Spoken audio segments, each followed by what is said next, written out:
Bonsoir à tous, merci d'être avec nous pour les informations du soir sur Savane TV. Des habitants de l'arrondissement 6 de Ouagadougou dans le désarroi. Ils sont sommés de libérer les lieux alors qu'ils ne savent où aller. Ils étaient face à la presse ce matin. Les détails dans un instant. Les citoyens apprécient le bilan dressé par le chef de l'État. C'est un bilan mitigé selon des Ouagalais que vous entendrez dans ce bulletin. Et puis en sport, c'est un gros coup de tonnerre pour le Mercato. La Juventus de Turin vient de s'offrir le Portugais Cristiano Ronaldo. Restez avec nous pour plus de précisions. Je suis ravie de vous retrouver. C'est le désemparement pour une partie des habitants de l'arrondissement 6 de Ouagadougou. Ils sont sommés de libérer les lieux alors qu'ils ne savent où aller. Selon ces habitants, ils sont victimes de la suspension des lotissements dans cet arrondissement. La coalition des associations pour le droit au logement de cet arrondissement était face à la presse ce matin. Ruben Wilson Kodjo, compte rendu. La coalition demande la reprise des lotissements.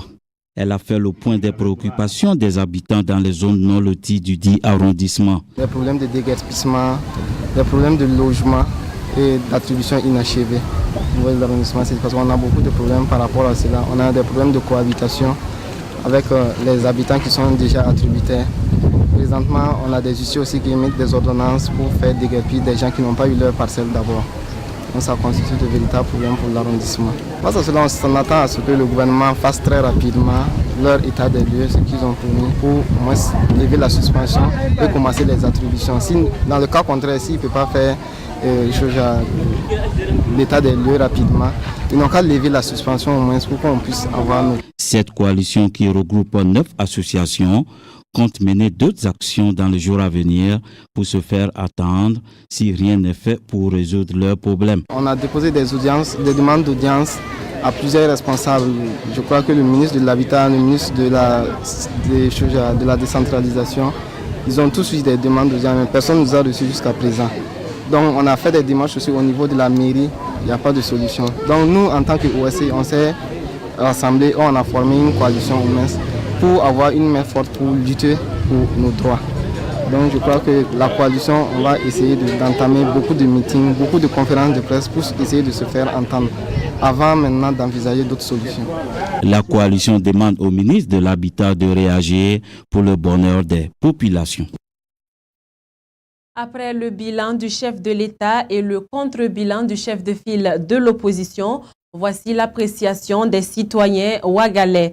Le bilan des 2 années au pouvoir de Roch-Marc Christian Kaboré est mitigé selon ces Ouagalais que Fatih Sankara a rencontré cet après-midi après la clôture de la conférence internationale sur la mise en œuvre du PN2S. Quel est l'impact de la mise en œuvre du PN2S dans la vie quotidienne des Ouagalais? C'est la question qu'elle leur a posée. Concernant le PN2S, nous sommes tellement ravis.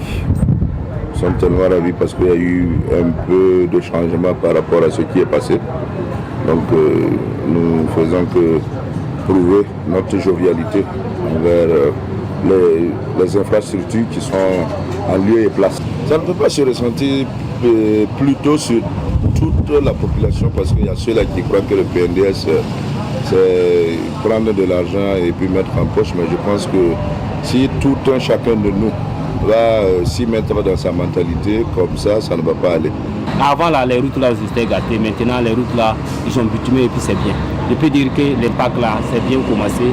Mais en envie pour les citoyens burkinabés, bon, ceux aussi parlent que dans 18 000 milliards, eux aussi pouvaient profiter pour gagner un peu, pour travailler. Mais on a ça, bon, je ne vois pas d'abord. Là, nous on ne voit rien. On trouve que vraiment ce sont des propos qu'ils ont amenés. Bon, pour nous faire satisfaire, mais en entendant, on n'a pas aucune idée. Donc, quant à moi, il ne fallait même pas qu'ils n'ont qu'à. Mais Tendes, ça n'évolue pas. On n'a jamais vu quelque chose qui a évolué. On n'a pas vu l'argent qui rentre. Bon, vraiment, c'est un peu compliqué, quoi. Moi, j'ai conseillé un changement. Par exemple, chez moi, en tout cas, il n'y avait pas de goudron. Grâce à Roch aujourd'hui, nous, on a eu un goudron. Donc il y a un changement. Le bilan est positif, mais le seul problème qui se pose actuellement, bon, on peut dire que